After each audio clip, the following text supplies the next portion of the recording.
It lies somewhere between the pit of your stomach, your racing heart, and your brain, somehow trying to keep it all together. It's an area we call the adrenaline zone. Lift off. I'm retired astronaut Dr. Sandra Magnus. And I'm retired Navy fighter pilot Admiral Sandy Winnefeld. We're two adrenaline junkies who love spending time with people who are really passionate about pushing their boundaries as far as possible. Every year it seems like more and more wildland fires are afflicting our nation, particularly out west. They're more frequent, larger in scale, and occur during a longer season. The reasons for this are complex and involve both human development and climate change. Somebody has to go out and fight these fires in order to protect life and property. Kate Dargan Marquis has been doing this hot, tired, dirty, and dangerous work for decades, and she is our guest today on the Adrenaline Zone. Many thanks to our sponsor for this episode, Dunkin'. Slow-steeped, ultra-smooth Dunkin' cold brew should be at the top of any adrenaline seeker's checklist. We caught up with Kate at home early in the 2022 fire season. Kate, welcome to the Adrenaline Zone. You've made a career out of the complex and dangerous business of wildland firefighting, from being on the front lines to managing entire efforts to being an advocate for responsible use of firefighting as a tool. So let's start by baselining our listeners on the firefighters themselves. Where do most of these people come from and how are they trained? I'm going to start off by saying there's a couple of different buckets of the fire service world that go to wildland fires. So there are kind of what we call the essential wildland firefighters. These are people like the hotshot crews or the smoke jumpers that jump out of airplanes, or the folks that spend a month in the mountains really doing wildland firefighting. And you see those folks in the news quite a bit, but that's what, think of that in the remote wilderness areas of the country. Then there are folks like CAL FIRE firefighters, which I was one of. And we work primarily on fire engines. We work all over the state in California. Our fire stations might be in suburban and urban environments, as well as wildland environments. So it's kind of a hybrid mix. And then there are, tens of thousands of local city fire district firefighters that go to wildland fires under mutual aid. And so there's a little bit of differentiation between all those. They're all wildland firefighters when they respond to a wildfire and fight that type of fire, but they come from different environments. If you're a full-time, like federal U.S. Forest Service wildland firefighter, that's all you do. You are trained in that. That is your primary mission. If you're a suburban firefighter, you're trained in a lot of things. One day it's a hazardous material. The next day it's a heart attack. And the third day you're going to a wildland fire north of Auburn. So it sounds like there's sort of a big collection of people who could converge on a fire. You've got the real pros are out there all the time. You've got the hired guns. Some are contractors, I would imagine. Some are in the service of, we've talked about suburban firefighters. So the standards are pretty much the same. If you're going to go back into the backcountry and fight a fire, you got to have this training. Yes. And I want to say that, there's different dangerous environments on wildfires all the time.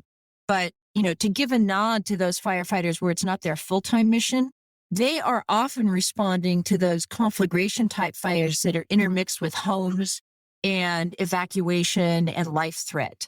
And that's where things get dicey fast. Yeah. So the worst fires are where all these people show up. And so if you're being called on as a suburban firefighter to go into the wildland, it's probably pretty bad. It is. I mean, those are the ones that often catch the headline news. Like, let's think about the fire that happened in Marshall, Colorado, right around the first of this year in the wintertime, right outside of Denver there. That fire moved extremely fast, and it was handled entirely by the, quote, suburban firefighting personnel who were responding to those homes, hundreds, I think it's almost 1,000 houses burned within the matter of just a few hours. And so these environments are occurring all over the country. And it's not that New Mexico is a good example. That's a much more traditional wildland environment there. So firefighters are encountering those life-threatening situations, not just for themselves, but for the public that they're serving in so many different areas now. So, Kate, I would imagine that regardless of where they come from, if you find yourself out there in the wildland fighting a fire, you got to be in pretty good shape. It's strenuous work. It's in the heat of the summer, probably in the heat of a fire. With plenty of, bulky protective gear, you have to be able to move quickly when necessary, either to get to the fire or get away from the fire. Does that just come with the territory, or how do these folks keep themselves in condition? Is it sort of voluntary, or are there standards? First off, there's a set of standards. I mean, it's not like there's a height weight standard that you have to adhere to, but there is a presumption of physical ability.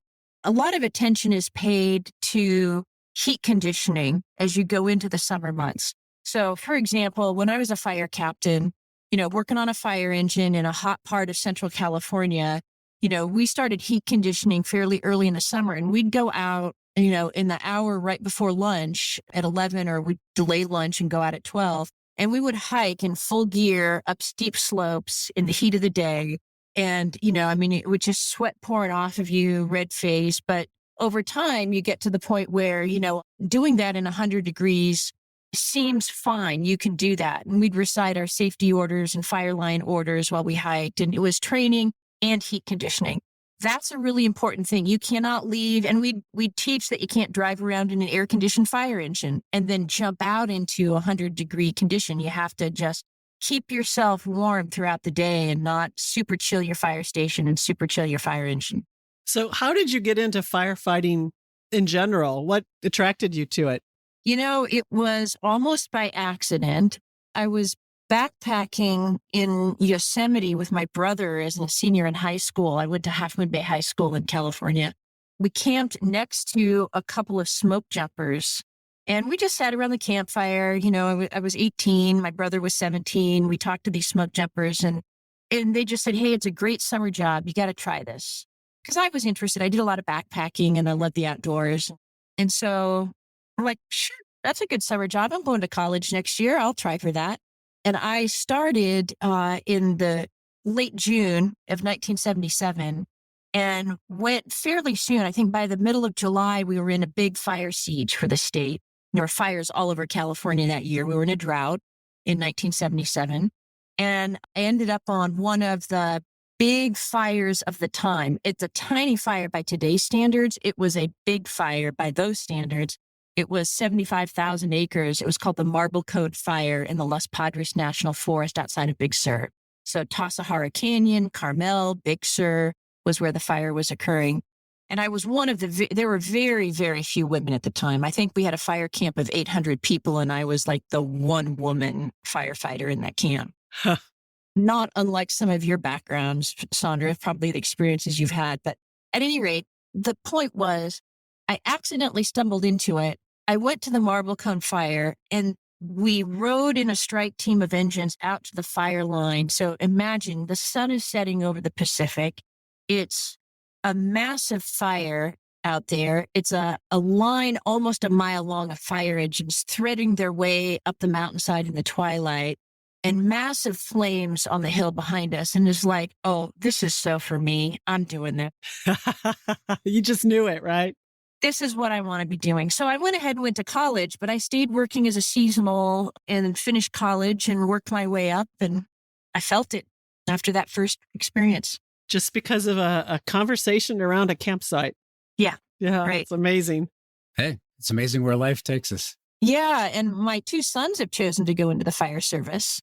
So, now it's kind of a family thing, I guess. Well, I would imagine that there's, sort of a many-layered set of risks in the firefighting business, beginning at the sort of strategic level all the way down to the tactical.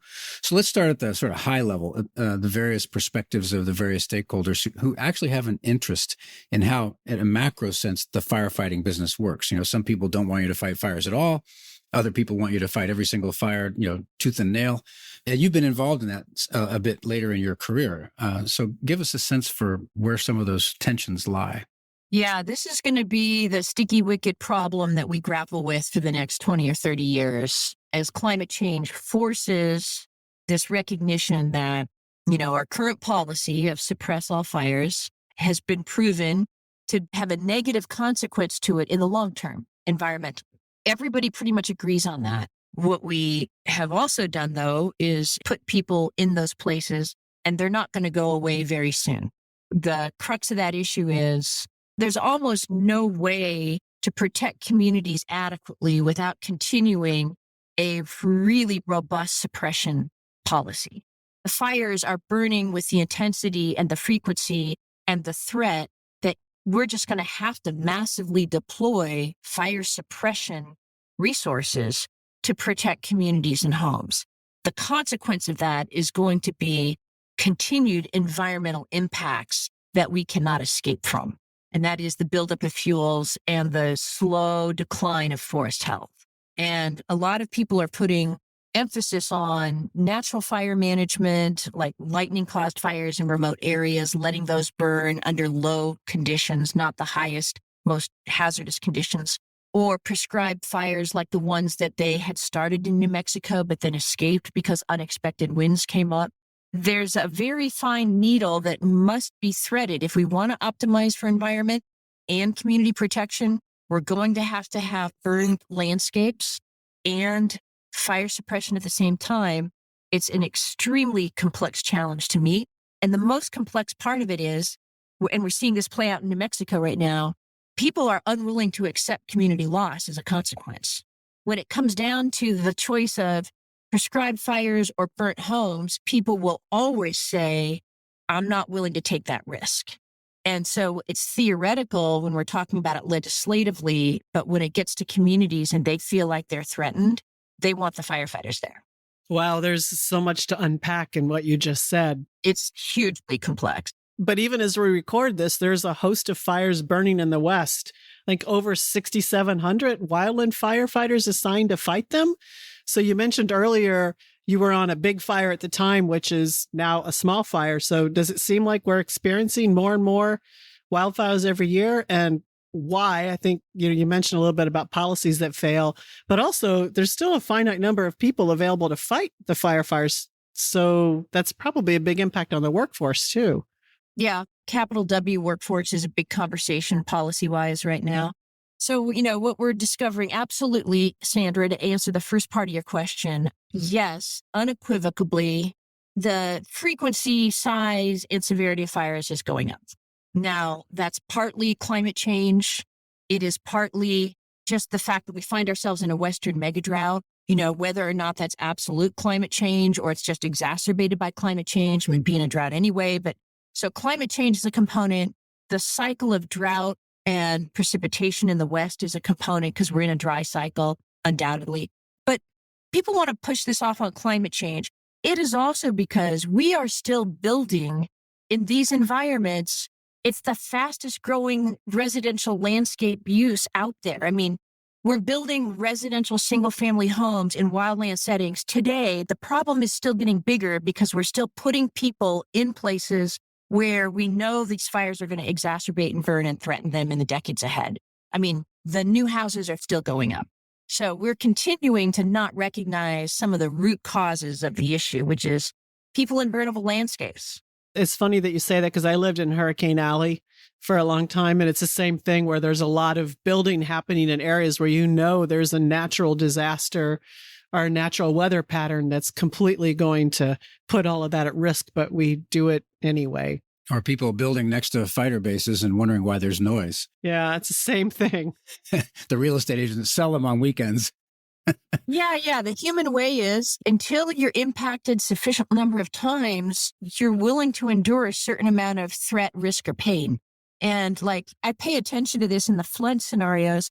I'm not saying this is an academic perspective, but in my casual research, what FEMA is finding that about the third time you're flooded out, people lose their desire to remain in the community. And so, I have a talk that I give on what the 2030s, 40s, and 50s are likely to look like. And people will depopulate these areas eventually.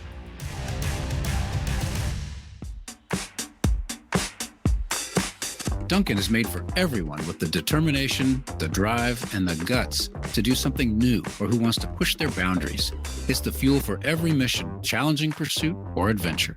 Whether you're embarking on a new journey or whether you're wrapping up your adventure, there'll be a Duncan waiting for you. And if it's speed you're after, order ahead and it'll be ready when you get there. It's simple. In, out, and on your way.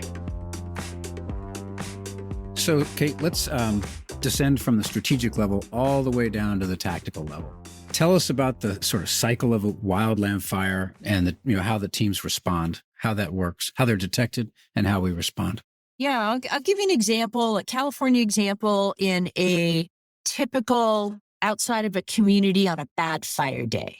Let's just take the city of Auburn up there, is northeast of Sacramento, mid-foothills area in the Sierra. And on a bad fire day, we'll be, probably in a red flag day where, the National Weather Service has published a warning of red flag. That means that winds and humidities are expected to be at critical levels, usually out of the north or northeast part of California. We're probably not necessarily talking about high temperatures, but often in the summer are. Let's just assume that we're talking about 90 degrees outside. The winds are starting to pick up. They're blowing at 10 miles an hour, but we think they're going to increase to 30 to 40 miles an hour by the next day. We get an afternoon fire, vehicle fire on the I-80. It sets off a wildland fire, and immediately there's going to be a joint dispatch of all the available fire engines and probably hand crews and aircraft in that area. So on a red flag day, we're going to send probably 10 fire engines and an air attack and at least 2 air tankers and a couple of hand crews and 1 or 2 bulldozers right away as soon as that fire report comes in. The tones will go off and all of those resources will start going in. Then they're going to get there and that fire is going to be already blowing away. They can't contain it. They know that they're going to be in for a large fire spread. So immediately the incident commander is going to set up somewhere in a separate vehicle. And a few of the fire engines are going to start trying to anchor the fire. They'll do an assessment of where the structures are and where the most significant life threat, if there is one, where that's going to be. And the fire engines will deploy to the life threat fairly quickly while the air tankers try to slow the fire down in that vicinity. And the airplanes will then start laying down fire retardant between where the fire is burning and the homes while the fire engines go to that particular area and try to make sure that people are starting to clear out of the way while that happens. And the bulldozers will roll off their trucks and start trying to cut fire line if they can. That's the beginning stage of a large fire. Wow. The incident commander is going to make an assessment of how big this fire is likely to be. So he or she may think in their minds, I think I can pick this up by tomorrow morning. Or they're going to think this one's likely to go. Like this one, it's headed into rugged terrain. As soon as it gets past the structures, it's off and going. So I'm going to focus on structure protection and I'm going to order a massive amount of resources. And those resources started to roll. And here's where, when I was telling you in the beginning, they come from different buckets. Now, this is the city of Auburn, right? We're right at the edge of the city limits. So there's city firefighters. There's downtown Auburn city firefighters that are responding to this. There's CAL FIRE, wildland fire engines that are responding. By the time that big order goes out, the city of Sacramento, the Yuba County firefighters, all of those firefighters geographically were pulling from the closest area and starting to feed resources into that fire. And that's why they're coming from all these different areas and different backgrounds. I can only imagine now, way down at the tactical level, the kind of risks that these firefighters are taking when they're actually on the line. Burns, respiratory hazards, heat-related issues you talked about earlier, physical injuries, and even heart attacks because it's such a strenuous environment. I wanted to ask you about how you go about mitigating all of those risks. So let's start with your equipment. What's the average firefighter out there lugging around out there in the backcountry? First off, they're dressed usually in either all cotton clothing, underclothing, so t-shirts, underwear, so that if they do get burned, it doesn't stick to their skin. So no polys. And then their outer layers are Nomex. So a specially treated fabric. I'm sure you may use a similar fabric in the astronaut world or military world around fires. Yep. There's day-to-day uniforms are Nomex, and the yellow firefighting suits that they wear, which are really like a heavy fabric. It's not lightweight, but it's not like canvas either. They wear the pants and the jackets for that. Then they have a helmet with a suspension system. They have a Nomex shroud that comes around. Oftentimes they may have a Nomex hood that they wear that just keeps their eyes exposed. No airway protection in particular at this point in time. They're usually just breathing through their nostrils in whatever environment they're in. high gauntlet gloves and high top 8-inch boots with steel shafts, etc. So that's really what, as a person, you're wearing a Nomex outfit. It makes you hotter, so it traps your body heat. So we do have to heat condition. Once the flame is removed, it will not burn if flame is removed. So if you're in a compromised environment, your pack gear, you're usually carrying a substantial amount of water. You're carrying some personal gear in your pack. You're certainly carrying a fire shelter and some tools with you in your pack. So packs will weigh anywhere between 20 and 30 pounds, depending on how much water you're carrying on your back. And a lot of fire engine firefighters aren't carrying a lot of hand tools. They're really working with the hose and the water systems on the fire engine. But they're also multi-purpose. They can put down the fire hoses and grab tools and head off with that water. You know, it's funny. We had to wear cotton clothes on space station for the same reason. If there was a fire, you know, wouldn't melt to our skin. And my personal experience with Nomex is it's hot in the summer and cold in the winter. So completely not helpful. Yeah. And even though it doesn't burn, it does char pretty well. Yeah. I can tell you from experience. It does. Yeah. So, kudos to the company that can come out with some kind of self-cooling fabric someday, that can transfer ambient humidity into an evaporative surface on the inside of the coat. Yeah, that's gold right there. But now when you're out there in you talked about the command and control and the communication, but there's always the risk the fire is going to do something completely unexpected. I imagine that happens quite a bit, actually. How do you handle, abort or escape criteria, or even actually deal with animals that are trying to get away as well? It seems like that whole in the moment situation can be really dynamic. It is super dynamic. I mean, there's a lot of emphasis in a younger firefighters training and an awareness all the time that fire can turn instantly from a manageable environment in front of you to an unmanageable one. And, there's a lot of training that goes into just grass fires where the flames are just a few feet high one moment and then can be 8 feet high the next when the wind hits the wrong direction. So in terms of teaching firefighters how to approach a fire from in the black on the burn side of the fire is one of the key fundamental training things that we tell them. You try to never be in the green, in the unburned area with a fire moving towards you. You always try to find an entry point so that you're following the fire from the backside of it, from the place where it's burned from. That gives you some added safety. That's not always possible.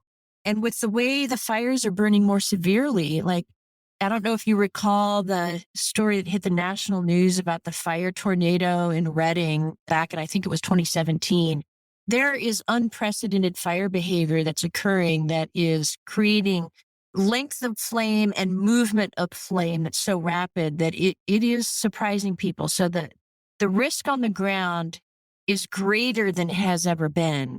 And this is truly taking a toll on people. It's one thing to walk into an environment, in your military background, Sandy, it's one thing to walk into an environment where you think you have a good battle plan, you've got the resources, and you've got the support, the air support behind you, you got a good fighting chance.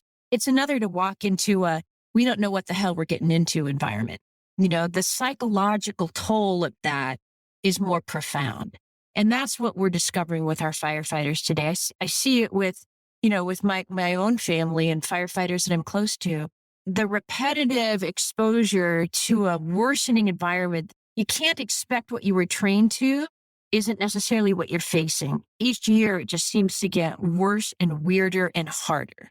And that's taken a toll.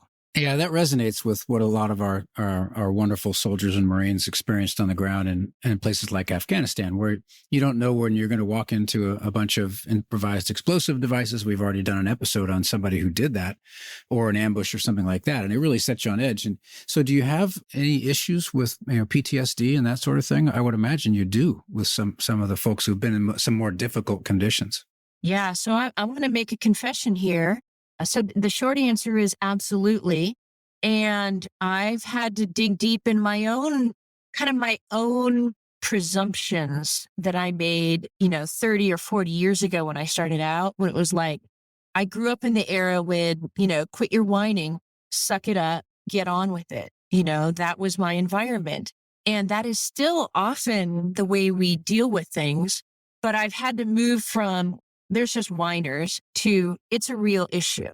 I mean, PTSD is an actual issue. I experienced it myself at the Cedar Fire in San Diego, and the impact of all of the devastation, the loss of life of one of our firefighters on the line, and what I saw the community go through just affected me at a level that I couldn't get away from psychologically very easily.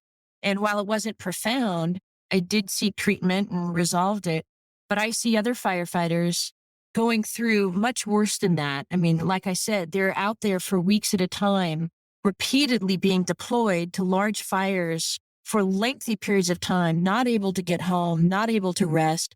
And I want to go back to the smoke environment that they're operating in. Like, they're not on assisted breathing.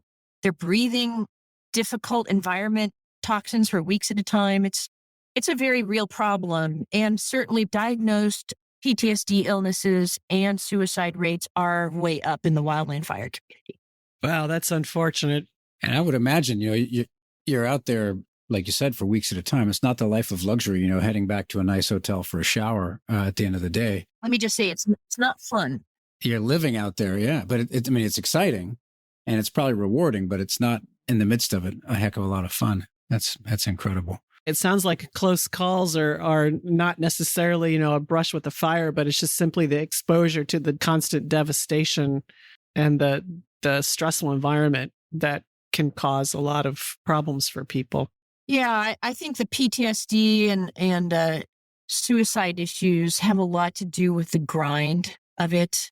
And there's certainly, this is more on the federal side right now. The U.S. Forest Service is having trouble filling all of its positions this year. There's a lot of congressional discussion and action through the Infrastructure Act to raise the pay. They're still basically at a minimum wage level of pay. And most people are just saying, look, it's not worth it. What used to be a rewarding, outdoor-oriented, sometimes exciting, sometimes physically demanding, but generally the camaraderie, the experience of it, you got more positive than negatives. And it was an enjoyable career, even as a seasonal firefighter. That is not the case for so many people now. Yeah, this sounds like the same journey we've been on as a military, where society is changing, generations are changing, the environment is changing. And it's been a lot of interesting work, adjusting to these new sort of facts on the ground. And I'm just wondering, does the community have formal leadership training for people who are now in a position of responsibility, who all the different aspects of leadership, including recognizing when people are in trouble, but everything else that goes along with it? Do you have that kind of training? Well, it's growing. So most departments, and once again, because there's a variation in where these firefighters come from, there's a variation in the systems and services that each of them have access to. So the federal wildfire fighting folks may have a different set of leadership discussions than the downtown city of Sacramento firefighters may.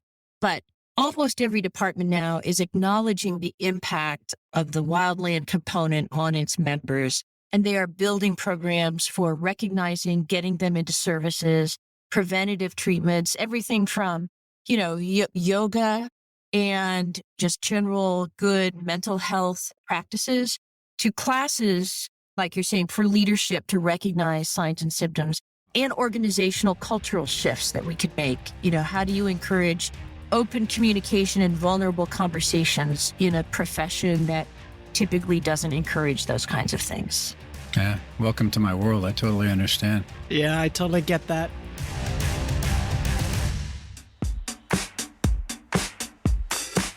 From fighter pilots to base jumpers to neurosurgeons. Or, the rest of us 9-to-5 hustlers. Everyone needs a bold morning jumpstart or a robust afternoon pick-me-up from a slow, steep Dunkin' cold brew. Whether looking straight down the face of a 1,000-foot cliff or staring wide-eyed into a baffling computer spreadsheet, we all need the same thing. So whatever your pursuit, start with a Dunkin' cold brew. One of the things that we have done reasonably well as a military, but it wasn't a natural act, and it took a long time, was what we call joint operations, where we coordinate air operations and operations on the ground. I've got a good friend who owns the company 10 Tanker. There are other people out there who do this, airdrops. How has that evolved over time, and how do you coordinate with the people on the ground? I would imagine if you're on the ground, you don't necessarily want to get dumped on unless you're actually in the fire. Then you want to get dumped on. But how do you coordinate that, and how's it evolved over time? I don't know if we talked about this previously, but I spent several years as an air attack officer. And so in the firefighting vernacular, that's called an air tactical group supervisor, but the CAL FIRE shorthand is just air attack. And my particular aircraft platform had two during two different periods, but the most fun one was the OV-10 Bronco that came out of, Marine reconnaissance use in Vietnam. So with a fire, the way it would work is like, remember when I said you'd get 10 fire engines and 2 air tankers and an air attack dispatched to that Auburn fire we were simulating a few minutes ago. So the air attack will lift off from an air base, usually with 1 or 2 air tankers in tow coming with them. We're talking on the way into the fire. There's a very structured airspace requirement at 3 miles from the incident location. From an aviation standpoint, we basically control the airspace in a 3-mile radius around the incident, and aircraft check in and out from it. You're basically functioning as an air traffic controller as an air attack. So you're keeping your eyes on the ground, you're understanding where the fire is, you're generally watching where the troops are, but your job is to control the airspace, deconflict any issues in the airspace, and positively affirm aircraft, whether it's rotor wing or fixed wing, into a fire. So that umbrella of airspace coordination is existing over a fire, and they are talking amongst themselves. And when air tankers drop down into a fire, they check in with air attack, they get cleared, they are told you're approved for drop, they come around, they do a circle around it, they announce tanker on final. And from an air attack perspective, you have to have visual certainty. You have to have visual eyes on that air tanker when they go in for their drop. And you have confirmed that there are no personnel below. You announce it to the ground, and you're watching the air tank make the drop. They make it at 150 feet above ground. Wow. I would imagine that there's probably some new technology coming along. Is there, machine learning trying to predict which way a fire is going to go, or the best way to attack a fire? Or are we still kind of on the edges of that? We have passed the edges and are entering that realm. I would say that the academic research and civil space for this is exploding like wildfire, to use the metaphor. I mean, there are dozens, if not hundreds of companies around the world working on these kinds of questions. But I'm going to stand back and I'm going to say, surprisingly, there is yet no reliable way to know where a fire is located from above. We cannot tell you with certainty where a fire is every moment of its occurrence yet. Those technologies are not yet fully in place. So do you guys use unmanned aerial vehicles to help with some of that? Yeah. Usually there's ground deployment of, drone UAV use on individual fires. On some large fires, the Global Hawk has gotten involved and has transmitted intel products off the Global Hawk. And I think there's a couple of other, companies that are running the civilian versions of those. So the unmanneds are in use, the fixed wing, there's a whole stack. I mean, helicopters that have infrared cameras mounted on underneath them, to aircraft that are flying specific missions for certain types of remote sensing, and certainly satellite systems. It's not like there are none. There are lots of systems out there, but there's no ubiquitous system that is serving that up constantly to everyone. One of the reasons why I wanted Sandra as a partner in this podcast was because I believe that half the people in this world who take risk are women, right? And of course, she's had plenty of it. I would imagine being one of the first women. Well, if you count childbirth, perhaps more. There you go. Okay, I grant you that. I'd imagine that being one of the first women in this profession, and you mentioned being 1 out of 300 earlier on when we were talking, had its own interesting challenges. And now you've risen pretty much to the top of your profession. How has that journey been for you? I would say it has been a growth experience.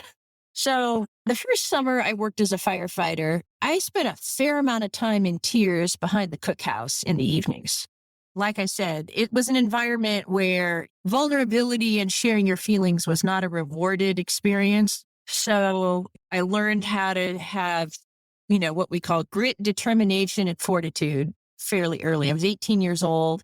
Frankly, it shocked me how mean men were to each other. Like, that was the big thing I had to learn. Like, men are kind of mean to each other. Now, wait and a minute. Girls can be pretty mean to each other, too. That's true. That's true. But at 18, I had to learn how to adapt to a male-oriented culture pretty quickly. Yeah. And then I got it. It's like, okay, there's just different rules. Like, there's just different ways you communicate.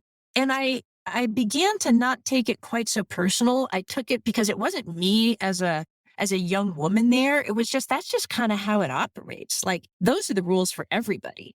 And while there was some, discrimination about being a woman, and certainly I had to prove myself in a lot of ways, like so many early women do, I think in my 30s and 40s, I started to develop, kind of a respect and admiration for what that particular culture did. Like, I get it.